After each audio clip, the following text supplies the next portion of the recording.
episode namanya episode, 2 episode namanya episode Romawi. Tapi yang nggak pernah diajarkan di sekolah, ada episode yang ketiga.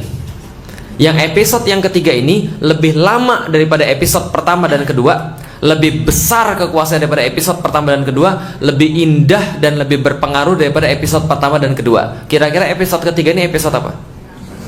Ya kalau nggak Islam kita nggak akan bahas. Cuma nggak ada nusantaranya di situ, jelas ya. Nah, Islam ya.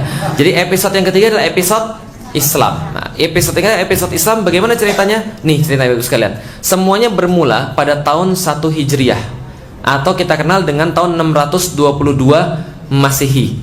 Maksudnya apa sih Masehi, Ustadz? Masehi itu artinya adalah tahun yang dihitung setelah lahirnya Al-Masih. Al-Masih. Boleh nggak Ustadz kita pakai tahun Masehi? Boleh, nggak ada masalah, nggak dosa. Loh toh kita juga beriman pada Isa Al-Masih. Kita juga beriman pada Yesus Kristus. Sama nggak Ustadz Yesus Kristus dengan Isa Al-Masih? Sama. Bedanya cuma lafaz saja. Kalau Isa itu bahasa Arab, bahasa Ibraninya Isa, bahasa Yunaninya Jesus. Bahasa Arabnya Al-Masih, bahasa Ibraninya Mesias. Pemain bola paling hebat siapa? Nah itu Mesias artinya. Mesias. Mesias itu artinya juru selamat sama kayak Al-Masih yang dijanjikan. Al-Masih yang dijanjikan Al-Masaha, asal kata adalah yang diurapi. Bahasa Ibraninya Mesias, bahasa Arabnya Al-Masih, bahasa Yunaninya Kristos. Jelas maksud saya? Yang tidak boleh mengakui dia sebagai Tuhan, itu nggak boleh. Tapi kalau nama itu kadang-kadang beda-beda. Di Indonesia namanya Muhammad, di Malaysia namanya Muhammad, di Betawi namanya Mamat. Tapi sama nggak? Sama. Di Turki Mehmed, sama nggak? Sama. Di Cina Mo. Wah udah gitu aja Mo. Itu jadi apa? Jadi marga. Contoh misalnya kalau ada orang marganya Mo atau Ma, itu berarti Muslim. Contohnya Ma Sanbao yang di Indonesia terkenal dengan nama Cheng Ho. Itu artinya marganya Mo Muhammad atau Ma Muhammad. Jelas sampai di sini? Nah, saya cuma pengen ngasih tahu Yesus Kristus itu tidak salah karena dia Isa Al-Masih. Berarti Al-Masihi yang dihitung dengan Masehi artinya setelah kelahiran Isa Al-Masih atau Yesus Kristus. 1 Hijriah itu sama dengan 622 Masehi. Artinya 1 Hijriah itu diperingati kapan? Dulu para sahabat debat. Kita harus punya tanggalan sendiri. Kita harus punya tahun sendiri. Lalu para sahabat mengajukan, oke, kalau gitu saya mengajukan tahun kita dimulai dari kelahiran Nabi Muhammad. Yang lain bilang, enggak deh, nanti sama kayak orang-orang Nasrani dong. Ya sudah, kalau gitu tahun kita dimulai dari turunnya wahyu, nuzul Quran. Enggak deh. Kalau itu ada apa? Semuanya debat. Akhirnya yang dipilih adalah pendapatnya Umar bin Khattab. Umar bin Khattab mengajukan ada satu momen yang sangat penting di dalam hidup kita, sekaligus di dalam agama kita. Momen itu bukan kelahiran Nabi, bukan juga nuzul Quran, tapi momennya adalah hijrah. Jelas ya? Dari Mekah ke maka namanya tahun Hijriah. 1 Hijriah 622 Masehi terjadi satu momen yang sangat penting di dalam Islam. Sebentar. Yaitu adalah momennya hijrahnya Rasul dari Mekah ke Madinah. Kemudian di Madinah beliau menegakkan sesuatu yang oleh para ulama-ulama disebut dengan Daulah Islam Nabawiyah. Saya jelaskan sebentar. Sorry lagi agak batuk sedikit. Nah jadi ini adalah Daulah Islam Nabawiyah, disebut dengan Daulah artinya adalah negara Islam yang terletak di daerah Madinah. Daulah Islam Nabawiyah Madinah, atau disebut dengan ya Madinah saja, atau Daulah Rasul, terserah. Yang penting namanya adalah Daulah Islam Nabawiyah. Rasul menegakkan Islam yang berfungsi sebagai sebuah negara yang melindungi segenap umat Islam. Nah itu benderanya Ibu sekalian. Yang di bawah itu bendera Rasul ya. Jelas ya, bukan bendera ISIS ya. Yang bilang bendera ISIS berarti Anda anak buahnya abu-abu yang kemarin itu ya. Jelas ya. Bendera Rasul kemudian berdiri di situ. Bendera Rasul ada dua, karena Troyatu sallallahu alaihi wasallam saudah waliwauhu abyadha. Sesungguhnya panji Rasul berwarna hitam dan benderanya berwarna putih. Maka ketika Rasul menegakkan Islam di sana, lihat sebelah kiri Romawi, sebelah kanan Persia. Yang sebelah kanan usianya sudah 1173 tahun, yang sebelah kiri usianya sudah 650 tahun.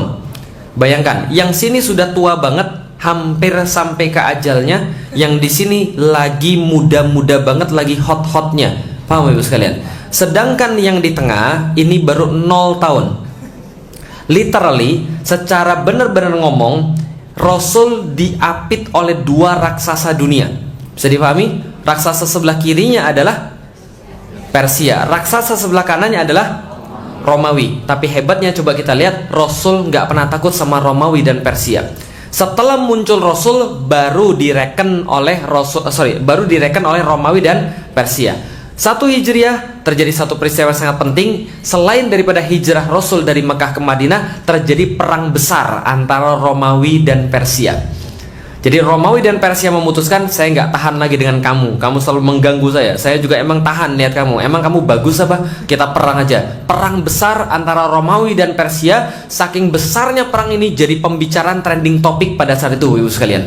Ketika jadi trending topik pada saat itu, langsung kemudian didengarkan oleh para sahabat. Maka sahabat tanya pada Rasulullah Sallallahu Alaihi Wasallam, ya Rasul, kira-kira yang menang Romawi atau Persia? Ini adalah sebuah dalil bahwa para sahabat sangat memperhatikan kondisi politik dunia pada saat itu. Jelas sampai di sini? Jadi kalau ada yang bilang pada anda, politik itu nggak usah dipedulikan, yang penting kita sholat, dunia itu terlaknat dan seisinya. Enggak, para sahabat memperhatikan dunia pada saat itu. Nanya pada Rasulullah Sallallahu Alaihi Wasallam, siapa yang menang, Persia atau Romawi? Kayaknya Persia dia Rasulullah. Kenapa? Lebih berpengalaman. Kayaknya Romawi dia Rasulullah. Lah kenapa? Dia lebih semangat. Yang mana Rasul yang menang? Rasul diem aja, Rasul nggak menjawab. Karena Rasul nggak punya pengetahuan tentang semua itu.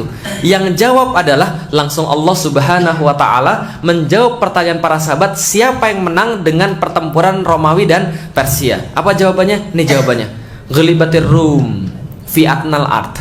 Kata Allah Subhanahu wa Ta'ala, Ghalibatir Rum fi atnal ard. Akan dikalahkan orang-orang Romawi di tempat paling rendah di atas muka bumi. Fi atnal ard. Ada yang bilang bahwa dalam waktu dekat orang-orang Romawi akan kalah. Tapi ada yang menarik, ternyata Romawi itu dihabisi sama Persia di Laut Mati, tempat paling rendah di atas muka bumi. Begitu akuratnya Al-Quran. Jadi Gulibatir Rum fi atnal ard, akan dikalahkan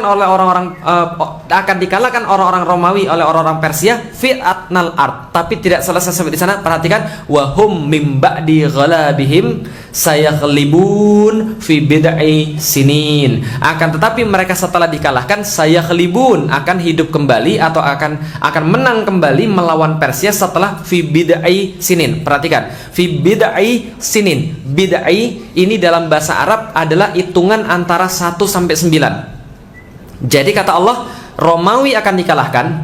Setelah dikalahkan Romawi, akan menang kembali mereka melawan Persia. Kata Allah, dalam waktu 1 sampai 9 tahun lagi.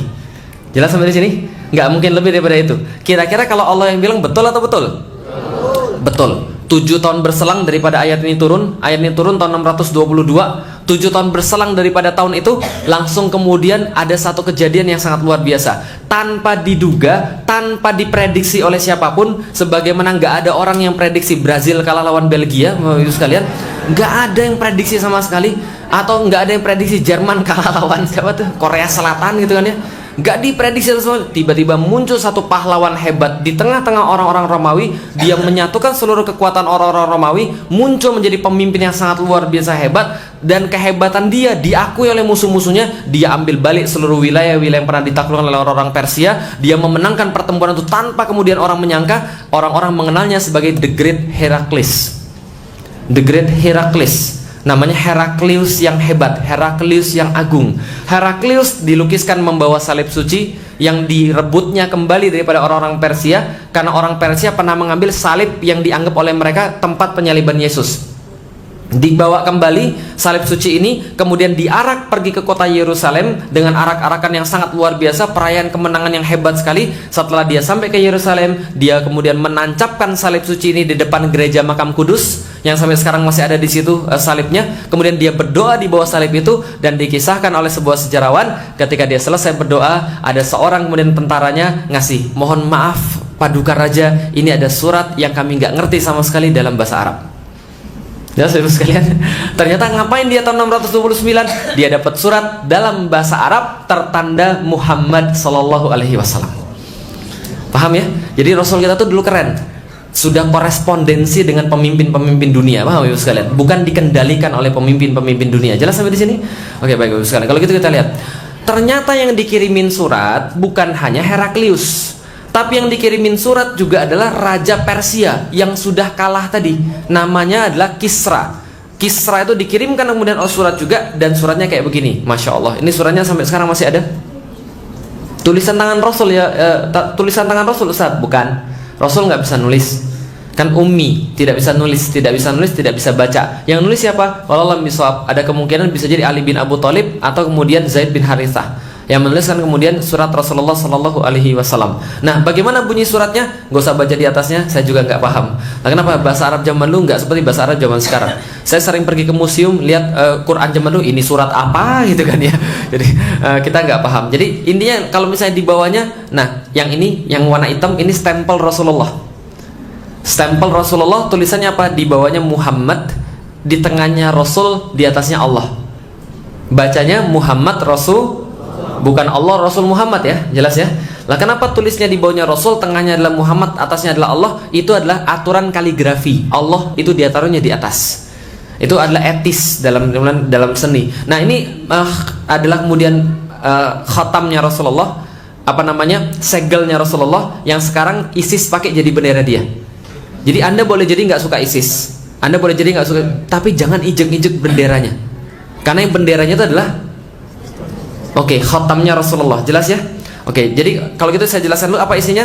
Ini adalah kemudian nas risalatu Rasulillah. Inilah kemudian nas daripada kemudian surat yang dikirim oleh Rasulullah Sallallahu Alaihi Wasallam kepada Kisra Malikul Faris, Malikil Faris, yaitu adalah kemudian kepada Kisra pemimpinnya Persia. Bagaimana kemudian artinya? Nih, kita baca bareng-bareng. Bismillahirrahmanirrahim. Dengan nama Allah yang Maha Pengasih dan Maha Penyayang. Min Muhammadin Rasulillahi ila Kisra Azimul Faris. Sesungguhnya ini adalah surat yang dikirimkan oleh Muhammad Nabi Allah kepada Kisra pemimpin Persia. Salamun alaman ittiba'ul huda. Keselamatan bagi siapa saja yang mengikuti petunjuk. Jadi kalau Anda mau ngasih salam terus ada orang non muslim, boleh pakai begini.